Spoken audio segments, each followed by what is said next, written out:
Fatima Jamal ARY teams के साथ। आइए चलते हैं आज के वीडियो की तरफ। तो डियर व्यूवर्स, इस वीडियो में मैं बताने जा रही हूँ आपको एक फेमस एक्ट्रेस दिव्या भारती के बारे में, जो कि एक हिंदुस्तानी अदाकारा थी जिसने बुनियादी तौर पर तेलुगु और हिंदी फिल्मों में काम किया।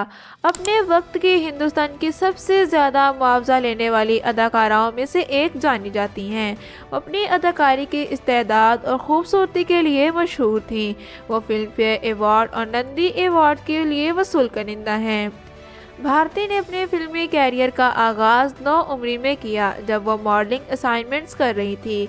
इसने तेलुगु जुबान के रोमानवी एक्शन बॉबली राजा 1990 में वेंकटेश के मद्दे मुकाबले मरकज़ी किरदार के साथ अपना आगाज़ किया और उसके बाद माली तौर पर नाकाम तमिल जुबान की फिल्म नेला पीने 1990 में नाली अना स्वारगम 1991 जैसी फिल्मों में नजर आई हैं। असम्बली राउडी में इसके मामूली किरदार थे और भारती ने अपनी पहली तिजारती कामयाबी रोमानवी कॉमेडी राइडी ओल्डो 1991 के साथ हासिल की। तेलुगु फिल्मों में काम करने के बाद इसने 1992 में हिंदी सिनेमा में तरक्की की और हिंदी एक्शन थ्रिलर विश्वात्मा 1992 से अपनी अदाकारी का आगाज़ किया। 1992 की एक्शन कॉमेडी शोला और शबनम बॉक्स ऑफिस पर कामयाब हुई। इसने इनके कैरियर में एक अहम मोड़ दिया। इसने मज़ीद कामयाबियां हासिल की, जैसा कि रोमानवी फिल्म दीवाना 1992 में अदाकारी के साथ, जिसने इसे बेहतरीन खातून डेब्यू का फिल्म फेयर अवार्ड जीता था। भारती की मौत 5 अप्रैल 1993 उम्र 19 साल का मुंबई में अपने अपार्टमेंट के 5वें मंजिल की बालकनी से गिरने से हुई। इसकी मौत के पुरअसरार हालात ने कई साजिशी नज़रियात को जन्म दिया है। इसे 1998 में हादसाती मौत करार दिया गया था। तो आइए व्यूवर्स, मैं बताती हूँ इनकी इब्तदाई ज़िंदगी के बारे में। भारती की पैदाइश बम्बई में 25 फरवरी 1974 को ओम प्रकाश भारती और अमिता भारती के यहाँ हुई। इसका एक छोटा भाई था जिसका नाम केनाल था और सौतेली बहन पूनम, जो ओम प्रकाश भारती की पहली शादी की औलाद थी। अदाकारा कायनात अरोड़ा इनकी कज़न है। वो हिंदी, अंग्रेज़ी और मराठी रवानी से बोलती थी। अपने इब्तदाई सालों में वो अपनी बुलबुली शख्सियत और गुड़िया जैसी शक्ल के लिए जानी जाती थी।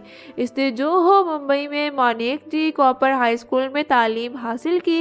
भारतीय स्कूल में एक बेचैन तालिबा थी और इसने अदाकारी के कैरियर को आगे बढ़ाने से पहले 9वीं जमात को पास किया। तो व्यूवर्स, बात करते हैं इनके अदाकारी के कैरियर के बारे में। 1998 में भारती, जो इस वक्त 9वीं जमात की तालिबा थी, इसको फिल्म साज नंदो तोलानी ने अपनी एक फिल्म के लिए साइन किया था। वो असल में 1988 में गुनाहों का देवता में अपनी स्क्रीन पर कदम रखने वाली थी, लेकिन इनका किरदार मनसूख कर दिया गया और इनकी जगह संगीता बंजाली ने ले ली। कीर्ति कुमार गोविंदा के भाई ने भारती को एक वीडियो लाइब्रेरी में देखा और गोविंदा के मुकाबिल अपने प्रोजेक्ट राधा का सिंगम के लिए इसे साइन करने के लिए बेचैन था। कुमार ने हिदायतकार दिलीप शंकर से मुलाकात की और भारती को अपने मुआहदे से निकालने में कामयाब हो गए। अपने किरदार की तैयारी के लिए महीनों तक रक्स और अदाकारी के सबक लेने के बाद भारती को ड्रॉप कर दिया गया। कुमार ने हिदायतकार दिलीप शंकर से मुलाकात की और भारती को अपने मुआहदे से निकालने में कामयाब हो गए। अपने किरदार की तैयारी के लिए महीनों तक रक्स और अदाकारी के सबक लेने के बाद भारती को ड्रॉप कर दिया गया और इनकी जगह जूही चावला ने ले ली। ये कयास किया गया था कि भारती पर कुमार का कब्जा इसकी बचकाना फितरत इसकी जगह लेने का सबब थी। भारती का कैरियर इस वक्त तक तातल का शिकार रहा, जब तक कि Telugu film producer D Ramanaidu ने इन्हें अपने बेटे दिगुबती वेंकटेश के साथ फिल्म बॉबी राजा में मरकजी किरदार की पेशकश की। इसने अपने स्क्रीन डेब्यू के लिए आंध्र प्रदेश में शूटिंग शुरू की। ये फिल्म 1990 के मौसम गर्मा में रिलीज हुई और हिट हो गई। बॉबली राजा सबसे ज़्यादा मकबूल और मशहूर तेलुगु फिल्मों में से एक है। बाद के साल में भारती ने आनंद के मुकाबले में साल में भारती ने आनंद के मुकाबिल एक तमिल फिल्म नेला पीने में काम किया। फिल्म तनकीदी और माली लिहाज से नाकाम रही। बॉक्स ऑफिस की दर्जाबंदी में भारती का नंबर विजय शांति के बाद है, जिसे बड़े पैमाने पर दिलेरी सुपरस्टार और जनूबी हिंदुस्तानी सिनेमा की लेडी अमिताभ कहा जाता है। 1991 में भारती ने बिलतरतीब अदाकार चिरंजीवी और मोहन बाबू के साथ एक्शन कॉमेडी फिल्म राउडी अलोडो और ड्रामा असेंबली राउडी के साथ बैक टू बैक हिट फिल्में दी। इसी साल के आखिर में भारती ने श्री राजीव प्रोडक्शन के तहत एक वतनदारा दामी रेड्डी एक्शन के रोमानवी धर्मा खेतराम की फिल्म बंदी शुरू की। भारती को तेलुगु फिल्म अदाकार नंदामोरी बालाकृष्णा के साथ काम करना मिला था। तो व्यूवर्स, इन मूवीज़ में से आपको भारती की कौन सी मूवी ज़्यादा पसंद है, कमेंट्स में हमें ज़रूर बताइएगा। तो बात करते हैं इनकी हिंदी फिल्मों और स्टारडम की तरफ मुंतकिली की, जहां भारती ने आंध्र प्रदेश में अपनी कामयाबी का जश्न मनाया। बॉलीवुड के आला हिदायतकार इसे फिल्मों के लिए साइन करने के लिए बेचैन थे। भारती के पहली हिंदी फिल्म राजीव राय की 1992 की फिल्म विश्वात्मा थी। फिल्म फेयर को दिए गए एक इंटरव्यू में इन्होंने कहा कि इन्हें फिल्म में सनी देओल की पसंद की कुसुम का किरदार पसंद आया और इसे बहुत अच्छा किरदार करार दिया। ये फिल्म बॉक्स ऑफिस पर औसत परफॉर्मर थी, लेकिन इसने भारती को आवाम के साथ ही साथ फिल्म नकादों की तरफ से वसीह तर पहचान हासिल की। भारतीय फिल्म सात समंदर में इस्तेमाल होने वाले गाने के लिए सबसे ज़्यादा काबिल जिक्र थी। एक हफ्ता बाद भारती की अगली फिल्म लॉरेंस डिसूजा का रोमानवी ड्रामा दिल का क्या कसूर, जिसमें इसने पृथ्वी के साथ अदाकारी की थी, रिलीज हुई। ये फिल्म बॉक्स ऑफिस पर कामयाब नहीं हो सकी, लेकिन इसकी मौसीकी की वजह से पहचानी गई। मार्च 1992 में डेविड धवन के रोमानवी एक्शन ड्रामा शोला और शबनम रिलीज हुई। ये नाकदीन में मकबूल थी और हिंदुस्तान में बॉक्स ऑफिस पर हिट थी, जिसने हिंदी फिल्मों में भारती की पहली बड़ी हिट फिल्म थी। इसने राज कंवर की फिल्म फेयर अवार्ड याफ्ता मोहब्बत की कहानी दीवाना में मज़ीद कामयाबी हासिल की, जिसमें तजुर्बाकार अदाकार ऋषि कपूर और नए आने वाले शाहरुख खान ने काम किया था। ये 1992 की सबसे बड़ी कामयाब फिल्मों में से एक थी। दीवाना में इसकी अदाकारी को बहुत सराहा गया। नाकदीन ने इत्तला दी कि भारती का ताल्लुक हिंदी फिल्मी अदाकारों की एक नई नस्ल से है, जो किरदार की दकियानूसी तस्वुरात से अलग हो गई। भारती ने lux new face of the year का फिल्म अवार्ड जीता। जुलाई 1992 तक दीवाना में भारती के काम के बारे में कहा जाता है कि इसे मज़ीद पहचान मिली।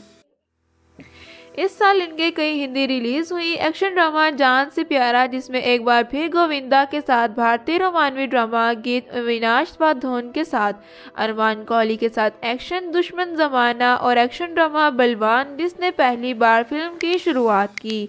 सुनील शेट्टी मुअख्खल जिक्र ने मुअत्तदल कामयाबी हासिल की और अक्टूबर में वो हेमा मालिनी के रोमानवी ड्रामे दिल आशना है में नजर आई, जिसने बॉक्स ऑफिस पर अच्छा काम नहीं किया।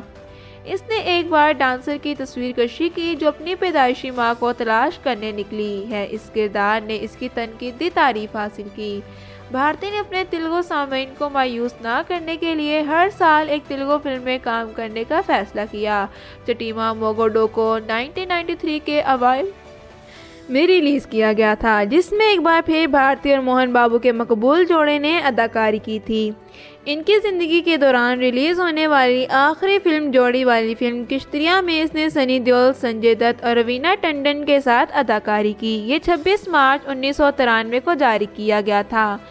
भारती को इन फिल्मों में तब्दील किया गया जो इन्होंने मुकम्मल नहीं की थी, जिनमें मोहरा रवीना टंडन ने अदा किया था, कर्तव्या जूही चावला ने अदा किया था, विजय पथ तब्बू ने अदा किया था, दिलवाले रवीना टंडन ने अदा किया था और आंदोलन ममता क्लर्कर ने अदा किया था।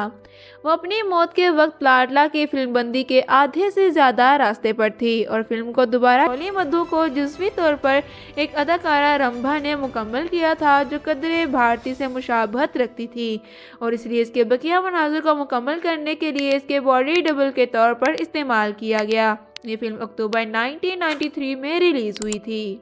तो डियर व्यूवर्स, इन मूवीज़ में से आपको कौन सी मूवी ज़्यादा पसंद है, हमें कमेंट्स में ज़रूर बताइएगा। तो बात करते हैं इनके पर्सनल लाइफ के बारे में। भारती ने शोला और शबनम के सेट पर काम करते हुए अदाकार गोविंदा के जरिए हिदायतकार प्रोड्यूसर साजिद नाडियाडवाला से मुलाकात की। इन्होंने 10 मई 1992 को अपने हेयर ड्रेसर और दो सिंधिया के शौहर और एक काजी की मौजूदगी में एक निजी तकरीब में शादी की। बम्बई में नाडियाडवाला की तुलसी बिल्डिंग्स के रिहाइशगाह पर इस शादी को खुफिया रखा गया ताकि इसके खुशहाल फिल्मी कैरियर पर कोई असर ना पड़ सके। तो व्यूवर्स, बात करते हैं इनके मौत के बारे में। 5 अप्रैल 1993 के देर शाम के औकात में भारती मुंबई में अंधेरी वेस्ट के तुलसी बिल्डिंग्स वर्सोवा में वाक़ अपने 5वीं मंजिल के अपार्टमेंट की बालकनी की खिड़की से गिर गई जब इसके मेहमानों नीता लोला, नेता के शोहर श्याम लोला, भारती की नौकरानी अमृता कुमारी और पड़ोसियों को मालूम हुआ कि क्या हुआ है तो इसे एम्बुलेंस में कॉपर अस्पताल के इमरजेंसी डिपार्टमेंट में ले जाया गया, जहां वो दम तोड़ गई। वो 19 साल की थी। अगरचे इसकी मौत साजिशी थ्योरी से मशरूत थी, लेकिन इसके वालिद ने किसी गलत काम से इनकार किया। इसकी मौत की सरकारी वजह सर पर चोटें और अंदरूनी खून बहना समझा जाता था। इन्हें 7 अप्रैल 1993 को बम्बई के विले पार्ले शमशान घाट में सुपुर्द खाक किया गया। तो व्यूअर्स, बात करते हैं इनके मेरास के बारे में। भारती ने अपने मुख्तसर कैरियर के दौरान 21 फिल्मों में काम किया और मौत के वक्त सबसे ज़्यादा मुआवजा लेने वाली भारतीय अदाकाराओं में से एक थी। इसकी ऑफ स्क्रीन शख्सियत और मुनफरिद अदाकारी की सलाहियत को इसके बहुत से साथी अदाकारों और नाकदीन ने बहुत सराहा और याद दिलाया।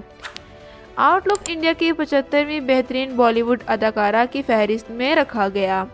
शाहरुख खान, जिन्होंने दीवाना और दिल आशना है में इनके साथ स्क्रीन की जगह शेयर की, एक बार कहा था कि वो एक अदाकार के तौर पर शानदार हैं। सुनील शेट्टी ने तबसरा किया कि मैंने अभी तक किसी दूसरी अदाकारा को नहीं देखा जो दिव्या भारती जितनी बासलाहियत है। मुझे नहीं लगता कि किसी में इतना टैलेंट है जितना इसके पास था। इसका टैलेंट नाकाबिले यकीन था।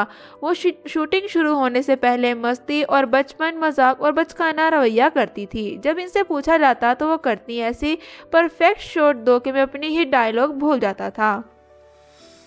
अदाकारा करिश्मा कपूर ने यह कहकर इन्हें खराज तहसीन पेश किया कि वह दीवाना में बहुत शानदार थी, मेरी नज़रें हटा नहीं सकती थीं। हमें वाकई इनकी बहुत याद आती है। मज़ीद बरां चिंकी पांडे ने इसे चुलबुली बुबली कर करार दिया, ये कि वह ज़िंदगी तवानाई से भरपूर थी और विश्वात्मा में इसके साथ काम करना पसंद करती थी। अदाकार गोविंदा के मुताबिक जूही, काजोल और करिश्मा एक अलग जगह पर हैं। दिव्या के पास इन तीनों से बिल्कुल मुख्तलिफ किस्म की अपील थी। इनके पास जो कुछ था वो कुदरती और खुदा का दिया हुआ था। इसे कोई भी तख्लीक नहीं कर सकता, चाहे वो कितना ही क्यों ना हो। कोशिश करो। वो अपने बारे में एक कच्ची ढेर जंगली शक्ल रखती थी जिसने सामईन को मगन कर दिया। प्रोड्यूसर गुड्डू धनवा ने दीवाना में इनके साथ काम करने पर कहा कि बॉलीवुड ने इन्हें बहुत याद किया। इनकी मौत से जो खला पैदा हुआ और वो कोई और पूर्ण नहीं कर सकता।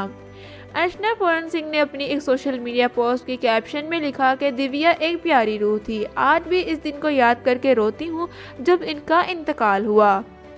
वरुण धवन और अनुष्का शर्मा जैसे नई नस्ल के फनकारों ने भी अपने कुछ इंटरव्यूज़ में दिव्या भारती को याद किया है। वरुण ने भारती को 90 की दहाई की अदाकाराओं में से एक होने का इंकशाफ किया है जिसके साथ वो काम करना पसंद करेंगे। अनुष्का शर्मा के हवाले से कहा गया है कि मैं दिव्या भारती के गाने देखकर इनकी बड़ी मद्दाह बन गई हूँ। मैं इनके तकरीबन तमाम गानों पर डांस करती हूँ। ख़ास तौर पर सात समंदर जब इनका इंतकाल हुआ तो मेरी वालिदा ने मुझे नहीं बताया तकरीबन एक हफ्ते के लिए, क्योंकि वो जानती थी कि मैं टूट जाऊंगी। 2011 में देव आनंद ने फिल्म चार्जशीट बनाई जो इसकी मौत और इसके आसपास के इसरार पर मुबनी थी। तो डियर व्यूवर्स, इस तरह की इन्फॉर्मेटिव वीडियोस के लिए हमारा चैनल सब्सक्राइब करें और बेल आइकन को ज़रूर प्रेस करें ताकि हमारी लेटेस्ट एंड इंटरेस्टिंग वीडियोस आप तक बआसानी पहुंच सकें। Thank you so much for watching. अल्लाह हाफिज़।